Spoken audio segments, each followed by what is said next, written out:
गरीब सास बहू की जादुई दुर्गा माँ की मूर्ति। एक छोटे से गांव में शकुंतला नाम की औरत अपनी बहू लीला और अपने बेटे के साथ रहती थी। वो लोग बहुत गरीब थे। शकुंतला का बेटा विदेश में काम करता था, लेकिन वो साल में केवल एक बार अपनी माँ शकुंतला को फोन करता था। शकुंतला अपनी बहू लीला के साथ अकेली गांव में रहा करती थी।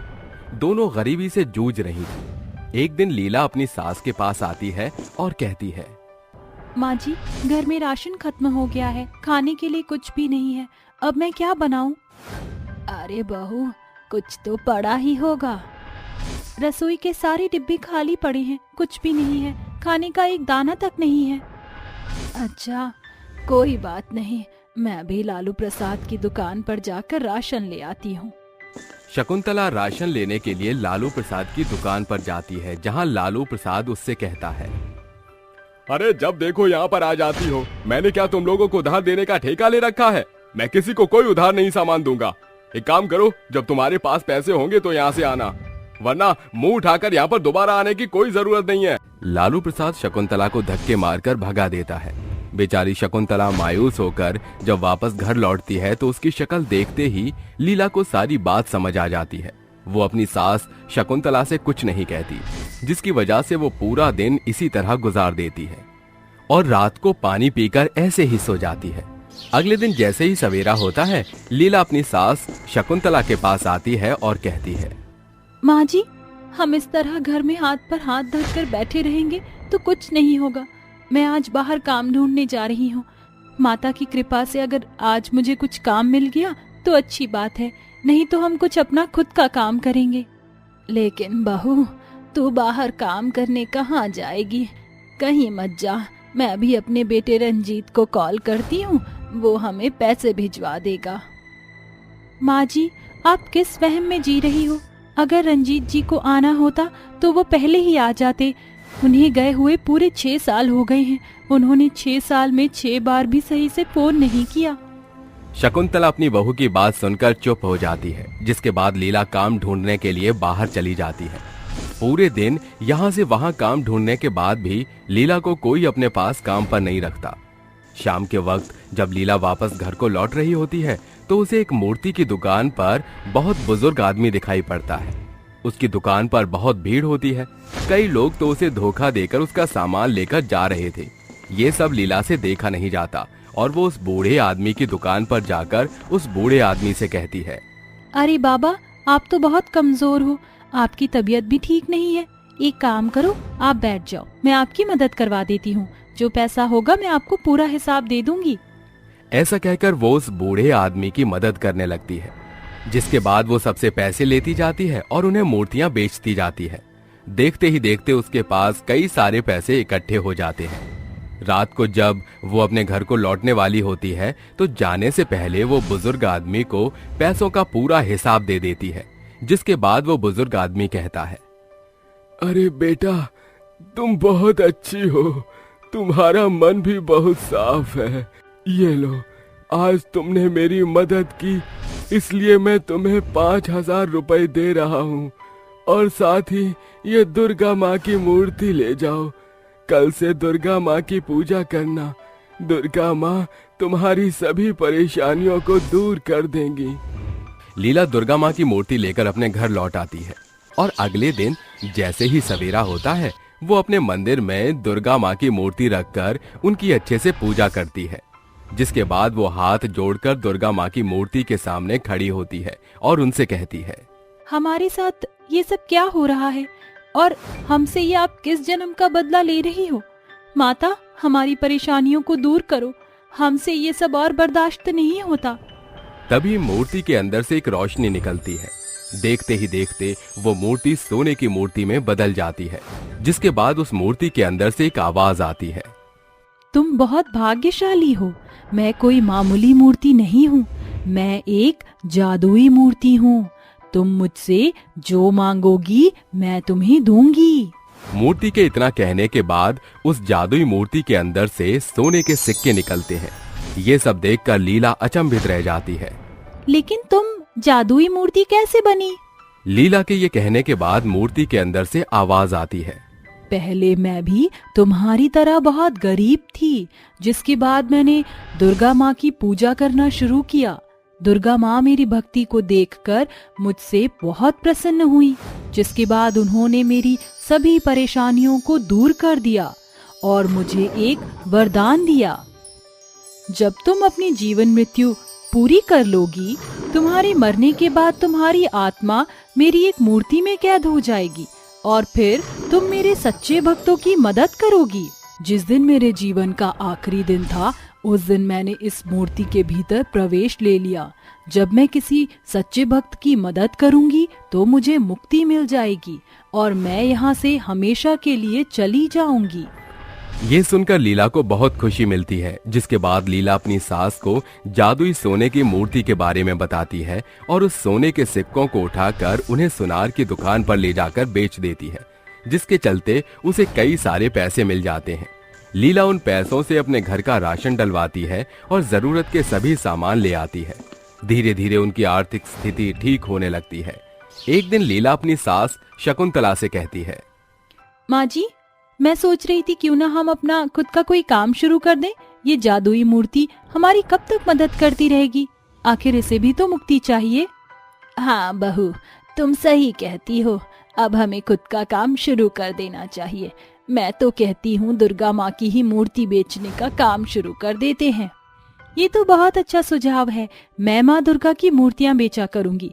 आज जो कुछ भी हूँ मैं दुर्गा माँ की वजह से ही हूँ। उस दिन के बाद से लीला दुर्गा माँ की पूजा करना शुरू कर देती है और उनकी आई हुई मूर्तियों को बेचती है। देखते ही देखते लीला और शकुंतला का मूर्ति बेचने का काम बहुत बढ़िया चलने लगता है। एक दिन उस जादुई सोने की मूर्ति के अंदर से आवाज आती है, देखो, तुम्हारी अब सभी परेशानियां दूर हो गई हैं, इसलिए अब मुझे यहाँ से जाना होगा। मेरी इतनी मदद करने के लिए तुम्हारा बहुत बहुत शुक्रिया। मैं तुम्हारा एहसान कभी नहीं भूलूंगी। जादुई सोने की मूर्ति वहां से गायब हो जाती है, जिसके बाद लीला और शकुंतला दोनों अपने कमाए हुए पैसों से एक सोने की दुर्गा माँ की मूर्ति लाकर अपने मंदिर में रखती हैं और दुर्गा माँ की अच्छे से सेवा करती हैं। अब उनके पास जीवन में सब कुछ खुशी खुशी चलने लगता है। अमीर और गरीब बहन की जिंदगी। ब्रिजेश और रमा देर रात जागकर एक दूसरे से बातें कर रहे थे। अजी कौन से सोब के सागर में डूबे हुए हो? कुछ नहीं रमा, दोनों बेटियां बड़ी हो चुकी हैं, उन्हीं के ब्याह के बारे में सोच रहा हूँ। अरे दो बेटियों के ब्याह की बात कहाँ से आ गई? वो संध्या हमारी बेटी थोड़े ही है। भाई साहब की बदौलत बला बनकर हमारे सीने पर मूंग दल रही है। मगर है तो मेरे स्वर्गीय बड़े भाई साहब की बेटी, उसका ब्याह करना भी तो हम दोनों दंपत्ति के हाथों लिखा है। अरे उस बला का ब्याह ऐसे किसी परिवार में कर देंगे जहाँ दान दहेज की कोई मांग ना हो। और रही बात अपनी बिटिया के ब्याह की, तो उसमें मुझे कोई कमी घटी नहीं चाहिए। अरे काहे चिंता करती हो, स्मृति की शादी पूरे शानो शौकत के साथ होगी। दोनों दंपत्ति भतीजी और बेटी के ब्याह के बीच का अलगाव उनके सौतेलेपन को सांचे में ढाल रहा था। संध्या अपने चाचा चाची ब्रिजेश और रमा और उनकी बेटी स्मृति के संग रहती थी।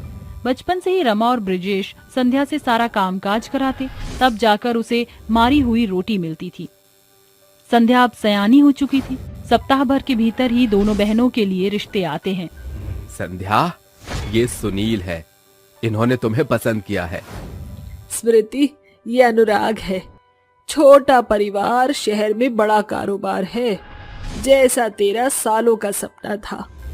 वैसे संध्या, सुनील की भी किराने की बड़ी सी दुकान और खूब सारी खेती बाड़ी है। ये चाचा जी बढ़ चढ़कर झूठा बखान क्यों रच रहे हैं?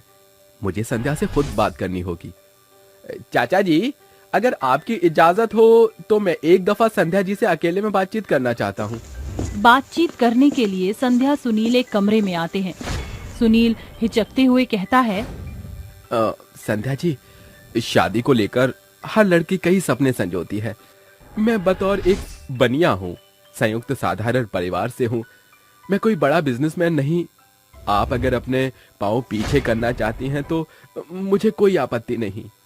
इंसान बड़ा सिर्फ अपने ओहदे से नहीं होता। माता पिता के जाने के बाद चाचा चाची ने मुझे पाला। मगर जिस स्नेह की आस मुझे उनसे थी वो अधूरी है। मुझे संयुक्त परिवार ही चाहिए जहाँ सभी स्नेह से रहते हो। संध्या के सच्चे स्वर सुनील के हृदय रूपी घर में गहरी छवि छाप छोड़ते हैं। एक ओर तो ब्रजेश और रमा साधारण तौर से संध्या का ब्याह कर देते हैं, वहीं स्मृति की शादी शानो शौकत के साथ करते हैं। इस शादी के साथ दोनों बहनों के बीच अमीरी गरीबी की शुरुआत बढ़ती है। शादी की रात सुनील संध्या से कहता है, संध्या, ये तुम्हारे लिए एक छोटा सा तोहफा लाया था, खोलकर देखो। जैसे ही संध्या डब्बा खोलती है, उसके भीतर लाल रंग की साड़ी होती है। अरे वाह, ये साड़ी तो बहुत सुंदर है। शुक्र है जो तुम्हें ये साड़ी पसंद आ गई, वरना मुझे तो लगा था कि शायद ये सस्ती साड़ी तुम्हें पसंद नहीं आएगी। अजी, तोहफे तन से नहीं मन से सजते हैं। मुझे ये तोहफा आपने तहे दिल से दिया है, पसंद कैसे ना आता। जहाँ एक ओर सस्ती साड़ी में भी संध्या की खुशियाँ परवान पर थी, वहीं एक झलक स्मृति पर प्रतिबिंबित करते हैं। Hey my beautiful wife, this gift for you gorgeous. Smriti बेसब्री से बॉक्स खोलती है जिसमें चमचमाता डायमंड सेट होता है। हीरो का हार, मुझे तो मेरी आंखों पर भरोसा ही नहीं हो रहा।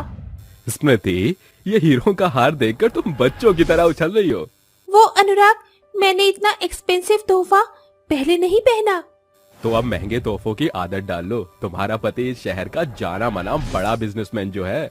दोनों बहनों की शादीशुदा जीवन में जमीन आसमान का अंतर आ चुका था। जहां स्मृति देर सवेर उठती, वहीं संध्या सूर्योदय के साथ उठकर घर बार के कामों का निपटारा करके दूर कुएं से पानी भरती। समय गुजरता गया। सुनील संध्या के लिए अक्सर घर लौटते हुए कचौड़ियाँ जलेबी लाता। वहीं अनुराग स्मृति को 5 स्टार होटल में खाना खिलाता। एक दिन स्मृति संध्या के ससुराल आती है। किससे मिलना है बिटिया? संध्या यही रहती है क्या? हाँ बिटिया, यही संध्या का ससुराल है। मैं उसकी सास हूँ। मैं उसकी बहन हूँ। अच्छा, अरे पिंकी, जाकर चाची को खबर दिया कि शहर से उसकी बहन आई है। संध्या दौड़ती हुई बाहर आकर स्मृति के गले लगकर कहती है, स्मृति आजा, इस गरीब बहन के घर में तेरा स्वागत है। संध्या स्मृति को अपने कमरे में लाती है। स्मृति अटपटा सा मुंह बनाकर चारों ओर ताकने लगती है। क्या हुआ स्मृति, इतनी देर से क्या निहार रही हो? संध्या, ये है तुम्हारा ससुराल। इतने बिच्चम बिच्चे कमरे में मेरा तो दम घुट रहा है, और इससे 4 गुना बड़ा तो मेरा बाथरूम एरिया है। अरे शादी को साल भर भी न हुआ, ये फटी पुरानी साड़ी पहनती हो तुम, जरा भी नहीं जच रही है। मुझे देखो। स्मृति, ये साड़ी हल्की है इसीलिए पहनी है। अरे ये बहानेबाजी बनाना बंद करो। मैं तुम्हारी बहन हूँ। तुम्हारी घनघोर गरीबी साफ शब्दों में बयान हो रही है। मेरी बहन, सभी की किस्मत तुम्हारी तरह बलवान नहीं। मेरे पति ये परिवार अपने बलबूते पर चला रहे हैं। मगर जीजा जी मेरे पति का मुकाबला नहीं कर सकते। कहाँ वो गांव के बनिया और कहाँ अनुराग शहर के सफल बिजनेसमैन हैं। स्मृति अपनी अमीरी का बखान करके संध्या को नीचा दिखाने की कोशिश करती है। तभी कांता वहाँ आकर कहती है, संध्या बहू, पानी खत्म हो गया। सांझ होने से पहले पानी ले आओ। संध्या गागर उठाए अपनी बहन के साथ नदी की ओर बढ़ने लगती है। अरे संध्या, और कितना दूर जाना है? बस स्मृति, ये पुल का पड़ाव पार करते ही नदी शुरू हो जाएगी। ये लो, सफर पूरा हो गया। बाप रे, तुम्हें पानी भरने के लिए इतना दूर दराज आना पड़ता है। मेरे तो पैर कुम्हला गए। अरे मैं तो 4 कदम भी पैदल नहीं चलती। अनुराग ने हाल ही में मुझे कार गिफ्ट की है ताकि मुझे पैदल न चलना पड़े। पैसे के बिन जिंदगी की जरूरत पूरी नहीं होती। शुक्र है जो मैं अमीर हूँ, वरना तुम्हारी तरह मुझे भी घनघोर गरीबी देखनी पड़ती। किसने कहा कि मैं गरीब हूँ? स्मृति, तुम्हारी और मेरी सोच एक दूसरे से एकदम परे है।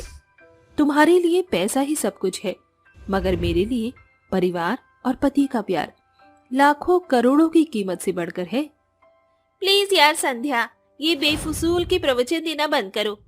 अरे इन दो दकियानूसी शब्दों से हम दोनों बहनें सिमिलर नहीं हो जाएंगी।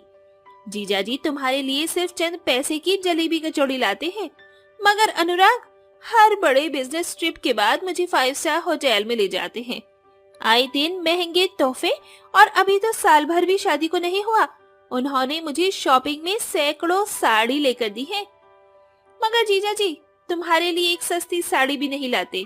जॉइंट फैमिली में यही आफत है। बस स्मृति, तुम मेरी बहन हो इसका मतलब ये नहीं कि तुम मेरे ससुराल की बेइज्जती करो। परिवार का प्यार बेहद बहुमूल्य है, रिश्ते बिकाऊ बिजनेसमैन नहीं मेरी बहन। संध्या के बोली सुनकर स्मृति कार में सवार होकर शहर आ जाती है। स्मृति, कहाँ चली गई थी तुम? क्या हुआ अनुराग, तुम इतने डिप्रेस क्यों लग रहे हो? तुम तो बड़े बिजनेस डील के लिए गए थे, उसका क्या हुआ? स्मृति, उन्होंने धोखे से मेरे बिजनेस शेयर्स साइन करवा लिया, साथ ही अपनी अमीरी की धौंस से मेरी कंपनी कब्जे में कर ली। मेरे सालों के साथियों ने इस बुरे दौर में मेरा साथ छोड़ दिया। बिजनेस स्टाफ को पैसे चुकाने के लिए बड़ी रकम चाहिए, हमें ये घर भी दांव पर लगाना होगा। स्मृति को उस घड़ी कुछ नहीं सुहा रहा था। उसके दिमाग में सिर्फ उसकी गरीब बहन संध्या के स्वर गूंज रहे थे। आज स्मृति का अहंकार चूर चूर हो चुका था। उसे परिवार और पैसे दोनों के बीच का फर्क पूरे तौर से समझ आ गया था। आज स्मृति का संसार संध्या से भी कहीं ज्यादा दूभर हो चुका था। दोस्तों, पैसा रुतबा ईश्वर की देन है। अगर वो देना जानता है तो लेना भी जानता है।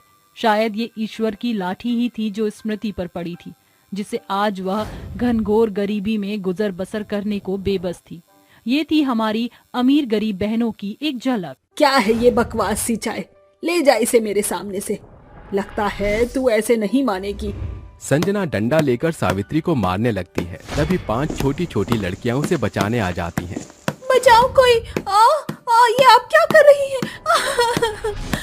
आज तू बिल्कुल नहीं बचेगी। अरे मेरी मम्मी को आप मत मारिए ना। अरे बचाओ कोई मम्मी को। लो आ गई फिर से कल्लो पांचों छोरियां अपनी माँ को बचाने। तुम्हें भी सबक सिखाना ही पड़ेगा। खबरदार, एक कदम भी आगे मत बढ़ाना। मैं अपना सह सकती हूँ, अपनी बच्चियों का नहीं। आखिर ये औरत उस बेचारी औरत को क्यों मार रही थी और उन 5 लड़कियों को इतना क्यों डांट रही थी? क्या उस औरत का उन सभी से कोई गहरा रिश्ता है, या वो औरत उसकी नौकरानी है जो उसके घर काम करती है? आखिर बात क्या है, जानने के लिए कुछ समय पीछे चलते हैं। सावित्री की शादी रत्न से हुई थी। दहेज के कारण संजना सावित्री को अपनी बहू बना लेती है। वो रंग से काली थी पर गुणों से बहुत सर्वगुण संपन्न थी। माँ जी, मुझे आपके कपड़े दे दीजिए, मैं कपड़े धो रही हूँ। अरे तो क्या तेरे हाथ में लाकर दूं कपड़े? मेरे कमरे से जाकर ले ले। और हाँ, सफेद कपड़ों को अच्छे से धोइयो, कहीं तेरा कालापन मेरे सफेद कपड़ों को खराब न कर दे। माँ जी, आज 2 हफ्ते हो गए, लेकिन आपने मुझे कालेपन का ताना देना नहीं छोड़ा। अगर इतनी ही दिक्कत थी तो आपने अपनी बेटी से मेरी शादी क्यों कराई? क्या करूं? गोरे पैसे देखकर तुझ जैसी काली को अपने घर में ले आई, पर जब भी तेरी मनहूस शक्ल देखती हूँ तो मुझे कहे बिना रहा नहीं जाता। वक्त गुजरता है, संजना के ताने और सावित्री के जख्म कभी कम नहीं होते। 7 साल बाद सावित्री की 5 बेटियां बड़ी हो जाती हैं। सबसे बड़ी निष्ठा, फिर प्रीति, नैना, काव्या और सबसे छोटी काजल। 5 स्कूल से आकर अपनी माँ को गले लगा लेती हैं। मम्मी मम्मी, हम आ गए। मम्मी देखो, मुझे डांस कंपटीशन में फर्स्ट प्राइज मिला है। और माँ, मैं क्लास में फर्स्ट आई हूँ। और मम्मी, मैं दौड़ में सेकंड आई। अरे वाह, मेरी सारी बेटियां तो बहुत अच्छी हैं।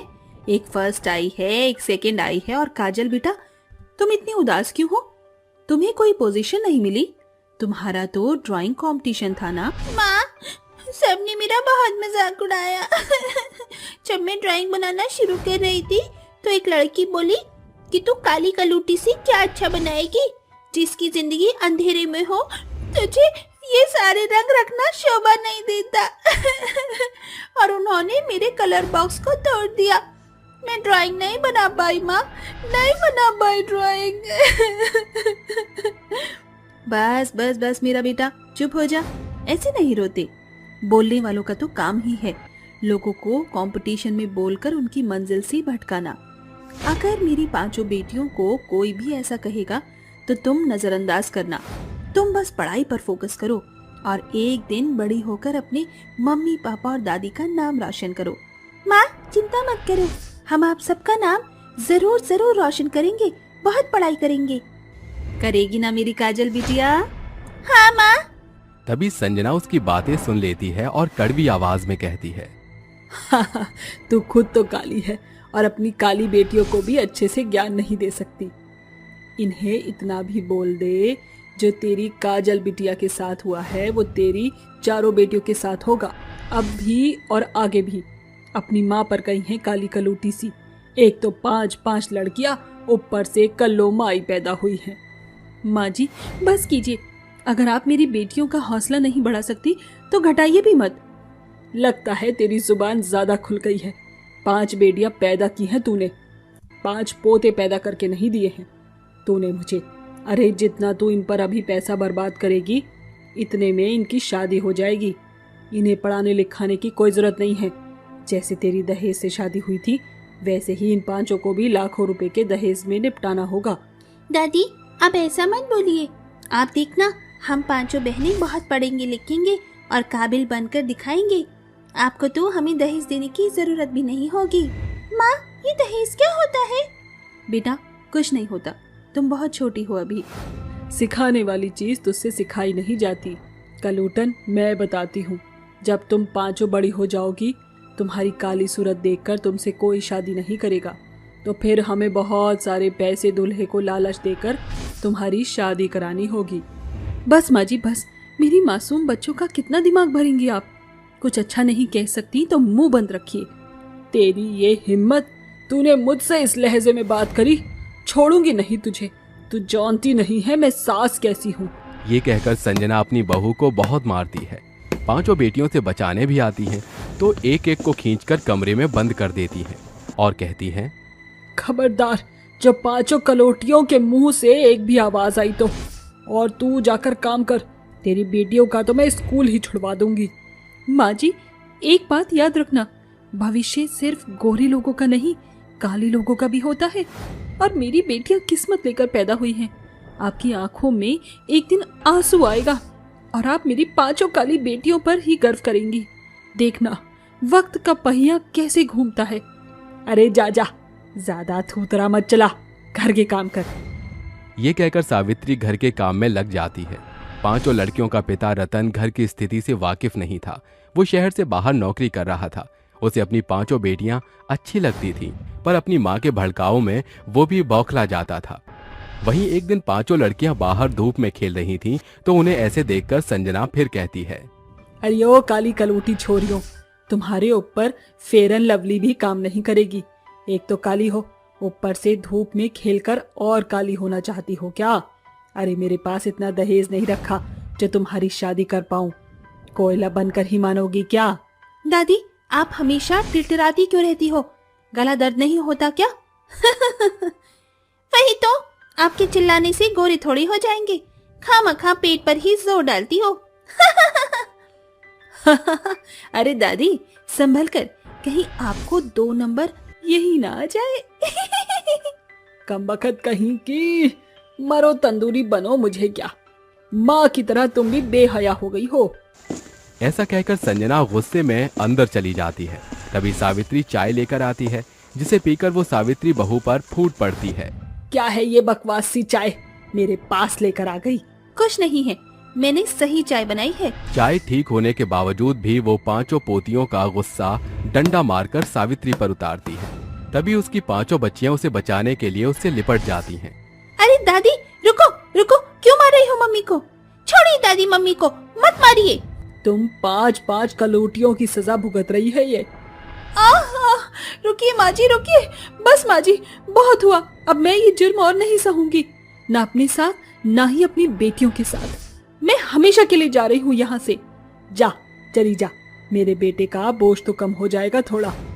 सावित्री निडरता के साथ अपनी 5 बेटियों को अकेले पालती है। उन्हें पढ़ाती लिखाती है, जिसके लिए उसे घर घर जाकर झाड़ू पोछा करना होता है। 18 साल बीत जाते हैं। सावित्री और उसकी 5 काली बेटियों की लगन से आज उन्होंने अपने भविष्य को बेहतरीन कर लिया था। बड़ी बेटी निष्ठा डॉक्टर बन गई थी, दूसरी प्रीति पुलिस अफसर बन गई थी, तीसरी नैना प्राइवेट कंपनी की CEO थी, चौथी काव्या बहुत संस्कारी और संगीत में निपुण थी। उसे हारमोनियम बजाने का बहुत शौक था और सबसे छोटी एक बेहतरीन कलाकार बन चुकी थी। उसकी पेंटिंग लाखों रुपए में खरीदी जाती थी। काजल की पेंटिंग एग्जीबिशन लाइव टीवी पर आ रही थी, जहां वो कहती हैं, आज मैं बहुत खुश हूँ कि आप सब लोगों को मेरी पेंटिंग पसंद आ रही है। एक वक्त था जब लोग मुझे ताना मारा करते थे कि मैं काली होकर 7 रंगों का क्या करूंगी, लेकिन उन 7 रंगों से ही मैंने ये पेंटिंग बनाई और अपनी जिंदगी को भी निखारा। और इन सब का श्रेय मैं अपनी माँ को देना चाहती हूँ, जिन्होंने अपनी 5 काली बेटियों को अकेले पढ़ाया लिखाया, काबिल बनाया। मेरी तरह मेरी 4 बहनें भी काली ही हैं, लेकिन वो सब भी अपने करियर में श्रेष्ठ हैं। और मैं अपनी दादी को भी इसके लिए शुक्रगुजार कहना चाहती हूँ। उनकी बचपन की बात मेरे दिल में बैठ गई थी, इसीलिए आज मैं बेहतरीन पेंटिंग आर्टिस्ट बन पाई। दादी, आई लव यू। सब कुछ गोरी सूरत नहीं होती, किस्मत और कला काले लोगों में भी खोजी जा सकती है। थैंक यू, मेरी बेटी ने कर दिखाया। संजना अपनी पोती का सीधा प्रसारण देखकर भावुक हो जाती है और उसके पास पहुंच जाती है, जहां उसकी बहू और 5 पोतियां होती हैं। आज तुम सबको यहाँ देखकर बहुत खुशी मिल रही है। मैं कितनी गलत थी जो मैंने तुझ पर उंगली उठाई। बहू, आखिर तूने बच्चों को काबिल बना ही दिया। मुझे माफ कर दे बहू। मैंने आपको माफ कर दिया माँ जी। पता है आपको, आज मेरी 5 बेटियां बहुत सफल हैं। इनके लिए गोरे से गोरा लड़का शादी करने के लिए तैयार है। मुझे एहसास हो गया है बहू। इसी के साथ संजना अपने पूरे परिवार के साथ रहती है, साथ ही अपनी पोतियों की अच्छे लड़कों से बिना दहेज की शादी कर देती है। अरे सासू माँ, कहाँ हो आप? अरे बहू, यही तो हूँ, अपनी सभी गाय भैंसों को चारा दे रही हूँ। अरे माँ जी, हमारी शर्मीली की तबीयत बहुत ज्यादा खराब हो रही है। लगता है उसे डॉक्टर को दिखाना पड़ेगा। अरे अब शर्मीली को क्या हो गया? पता नहीं सासू माँ, कल रात से ही बेचारी बार बार उल्टियां कर रही है। लगता है पेट में कुछ गड़बड़ हो गई है। अरे अगर शर्मीली को कुछ हो गया तो हमारा गुजारा कैसे चलेगा? एक शर्मीली ही तो है जो हमें सही से दूध देती है। मैं अभी जाती हूँ और डॉक्टर को लेकर आती हूँ।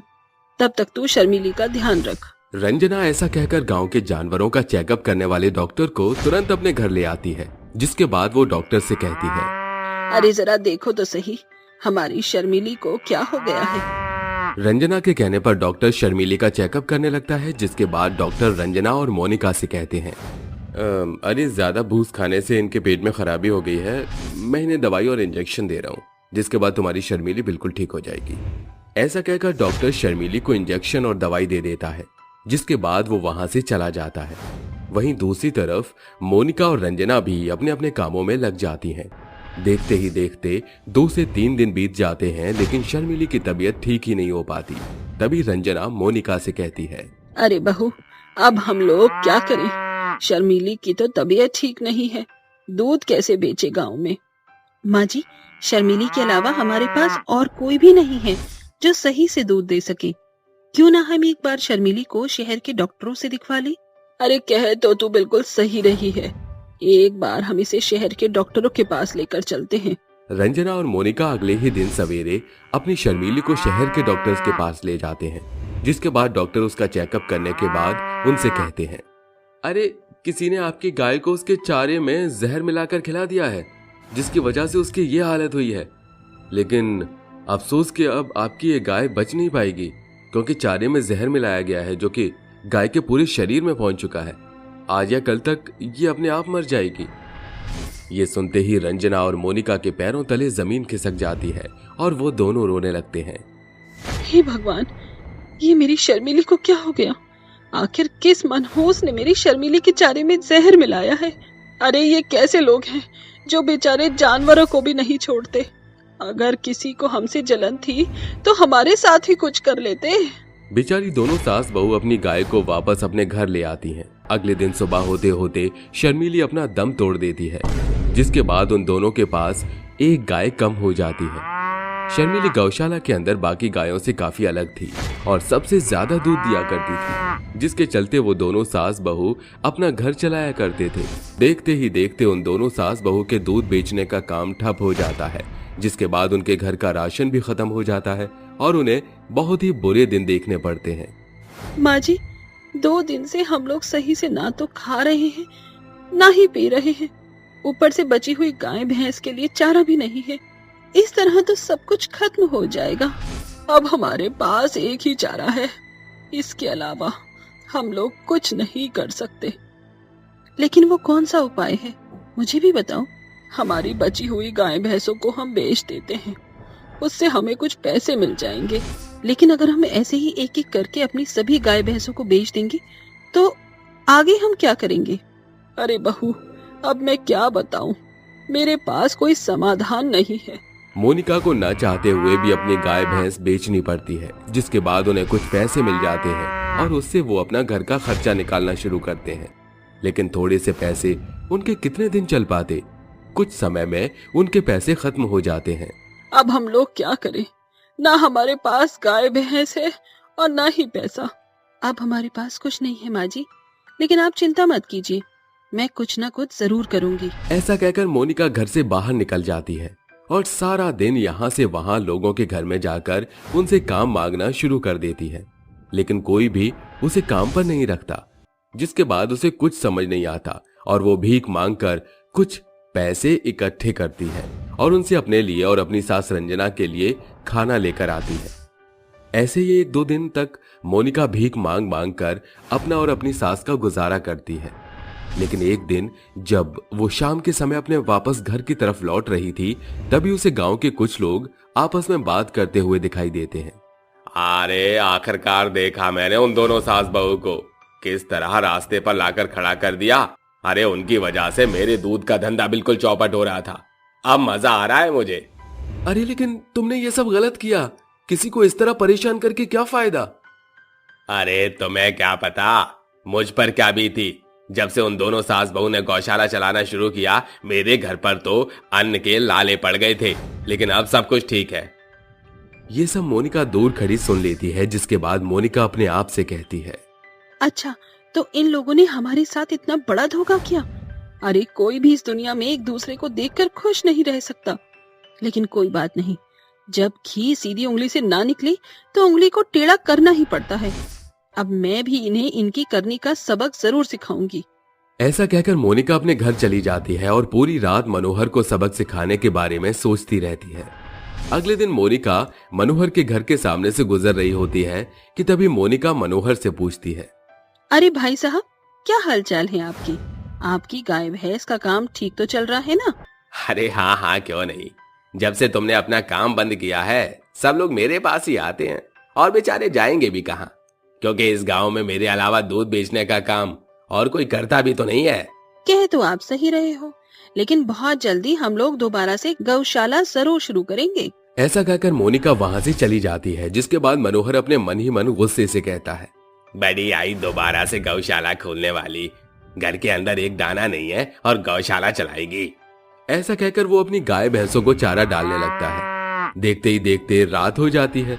रात होते ही मोनिका जैसे ही गांव के सभी लोग सो जाते हैं, वो मनोहर की गौशाला में घुसकर उसकी गाय भैंस की चोरी करने पहुंच जाती है, जिसके साथ साथ वो उसके घर का सारा पैसा भी चोरी कर लेती है। अगले दिन जैसे ही सवेरा होता है, मनोहर जब अपने गौशाला में एक भी गाय नहीं देखता, उसके पैरों तले जमीन खिसक जाती है और वो पागलों की तरह यहाँ वहां अपनी गाय भैंसों को ढूंढने लगता है। अरे अरे गांव वालों, तुमने कहीं मेरी गाय भैंस को देखा है? अरे सुबह से ढूंढ रहा हूँ, कहीं भी दिख नहीं रही है। तभी मनोहर को गांव के कुछ लोग मोनिका के घर से दूध लाते हुए दिखाई देते हैं, जिसके बाद उसे ये समझने में देरी नहीं लगती कि मोनिका के पास ही उसकी सारी गाय भैंस हैं। मनोहर तुरंत मोनिका के पास जाता है और उससे कहता है, मैं जानता हूँ कि तुमने ही मेरी गाय भैंसों को चोरी किया है। हाँ हाँ, ये तो मुझे करना ही था, क्योंकि जैसे को तैसा मिलना बहुत जरूरी है। तुमने हमारी शर्मीली को जहर देकर मार दिया, इसका बदला तो मुझे लेना ही था। अगर अब तुमने यहाँ दोबारा आने की हिम्मत की तो मैं पुलिस को कॉल करके तुम्हें गिरफ्तार करवा दूंगी, एक मासूम जानवर को मारने की सजा में। जैसे मनोहर मोनिका की बात सुनता है, उसके मुंह पर ताला लग जाता है और वो चुपचाप वहां से चला जाता है। जिसके बाद मोनिका और रंजना दोबारा से अपना गौशाला चलाना शुरू कर देते हैं। एक ससुर की 5 विदेशी बहू। प्रवेश के 5 बेटे थे। पत्नी के मरने के बाद उसने न सिर्फ एक पिता बल्कि माँ दोनों का बड़ी ही ईमानदारी से अपने 5 बेटों का पालन पोषण करके उन्हें सामान्य शिक्षा दीक्षा देकर आगे की पढ़ाई के लिए 5 को विदेश भेज दिया। कुछ सालों बाद अरे देखा तो मंगला, समय के पड़ाव कितना जल्दी पार हुई गवा। हमरे 5 पांडव पढ़े खातिर बिलायत गए हैं। जाने हमरे 5 सबूत कब आई हैं। प्रवेश ये बोल ही रहा था कि उसके 5 बेटे अपनी विदेशी पत्नियों के साथ दहलीज पर दस्तक देते हैं। अरे बेटवा, तुम 5 को देखे खातिर मन कितना आतुर हुई रहे। अरे बेटवा, इस विदेशी पहरावा पहने 5 कौन है? पिताजी, ये 5 आपके बेटों की बीवियां हैं। अरे बेटवा, ई का मतलब कि 5 विदेशन हमारी बहुरिया है। जी हाँ बाबूजी। बेटवा, लेकिन हमका ई शबन के विदेशी शब्द स्वर कैसन समझ में आई? हम तो ठहरे बिहारी बाबू। डोंट वरी ससुर जी, हमको हिंदी आती है। हाँ पिताजी, हम 5 की पत्नियों को हिंदी आती है। वैसे तो ये 5 विदेशी हैं, मगर इनके पिता स्वदेशी हैं, वो इंडियन है। अरे जैसा देश वैसा भेष। बहुरिया तनिक तुम 5 ठहरी यहाँ। प्रवेश आरती की थाली लाकर अपनी 5 विदेशी बहुओं की आरती अर्चना करता है। आओ बहुरिया, भीतर आओ। जी ससुर जी।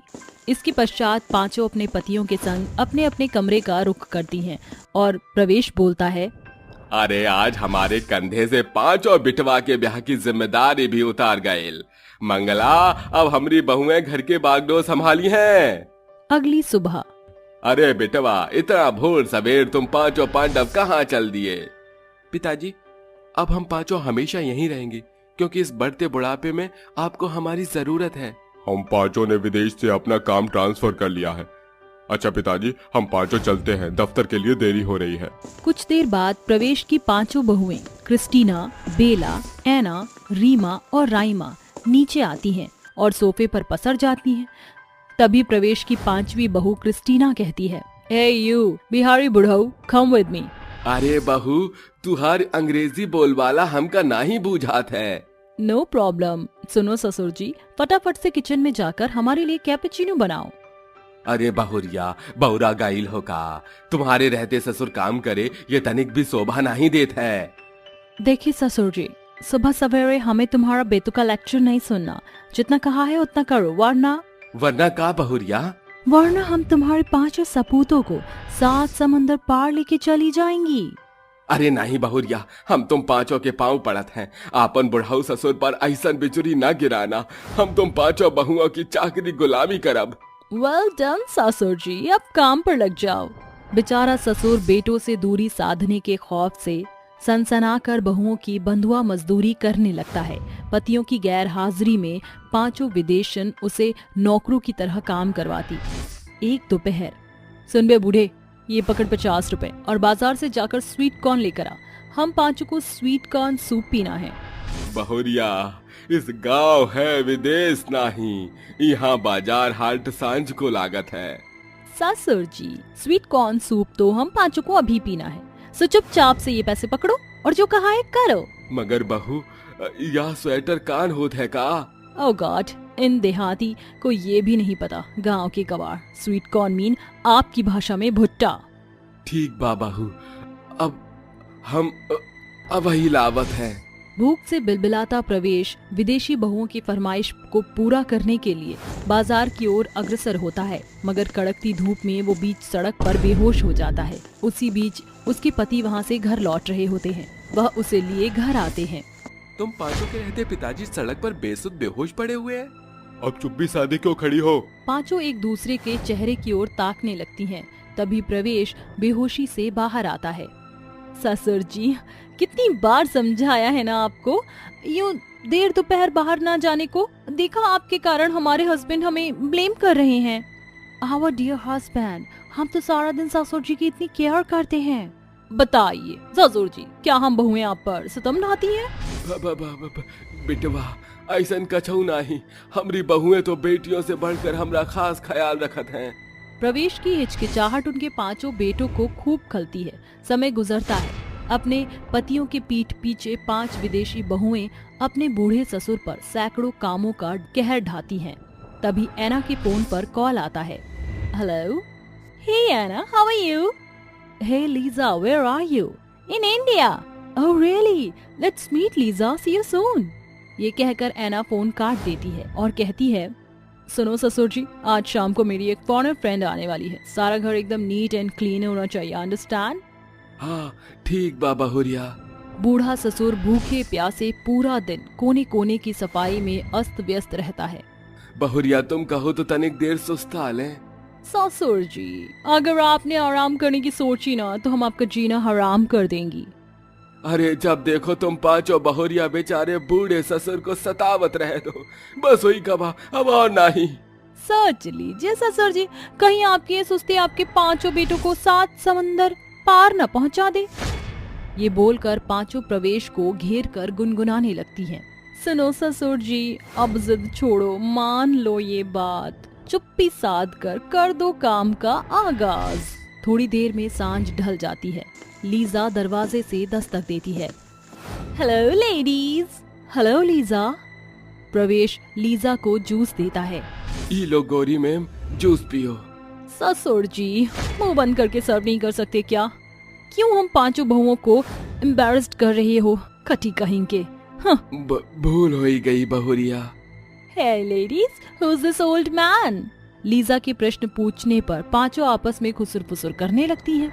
लीजा को पता चल गया कि यूं हमारे ससुर हैं तो हमारी नाक कट जाएगी। He is just a servant, nothing else. 5 विदेशी बहुओं को ये पता ना था कि उनकी सारी हरकत बाहर खड़े उनके पति देख चुके हैं। हम 5 भाइयों से बड़ी भूल हो गई है, मगर अब इन्हें सबक सिखाना होगा। मगर कैसे? पिताजी कहते हैं कि जब तक जैसे को तैसा न दो, उन्हें सबक नहीं मिलता। प्रीत उन 5 के पिता हंसराज को फोन करके सारी वारदात बताता है। ये बोलकर हंसराज अपनी बेटियों को फोन करता है। Hey daddy, how are you? अरे, you're dead. I'm not fine, my daughters. Your brother and her wife create the bad decisions every day. Hey daddy, don't cry. Your daughters are with you. We are coming. 5 बहनें अपने पति के साथ विदेश पहुंचती हैं और अपने पिता को सड़क पर पाकर कहती हैं, डैडी are you okay? हम उसे छोड़ेंगे नहीं। 5 बहन अपने पिता के साथ अपनी भाभी के पास आकर कहती हैं, How dare you इलियाना, तुम डैडी के साथ ऐसा कैसे कर सकती हो? ये घर, ये दौलत हमारे डैडी की है, तुम उनके साथ ऐसा बुरा बर्ताव कैसे कर सकती हो? Well done बेला, इतना लंबा चौड़ा भाषण देते शर्म नहीं आती? तुम 5 भी तो वही कर रही हो। What do you mean? मैं समझा था, तुम 5 जो अपने पति के पिता के साथ कर रही हो, वो बहुओं की बेशर्मी नहीं, अपने बूढ़े ससुर के साथ नौकरों से बदतर बिहेव किया, और वहीं जब तुम्हारे डैडी के साथ दोहराया गया तो बहुत बुरा लगा। ये सुनकर 5 बेहद शर्मसार होती हैं। अरे, अपना स्वार्थ साधने के लिए तुम 5 ने अपने बूढ़े ससुर के साथ जो किया वो बहुत बुरा था। जाओ और नए सिरे से शुरुआत करो। 5 बहुएं 7 समुंदर पार पुनः अपने ससुर के पास आकर उसके पाँव में गिरकर कहती हैं, ससुर जी, अपनी 5 बेवकूफ बेबाक बहुओं को माफ कर दीजिए। जिस उम्र में हम बहुओं को आपकी सेवा बारी करनी थी, हमने आप पर सैकड़ों सतब किए। अरे, हमारे दिल में तुम्हार खातिर कौनो मैल नाही बहुरिया, बस अब आपन ससुराल संभाल कर अपने ससुर को निजात दो। इस तरह अंत में 5 विदेशी बहुएं स्वदेशी बहू के सांचे में ढलकर अपना ससुराल संभालने लगती हैं और सभी मिलकर खुशहाल परिवार की तरह रहने लगते हैं।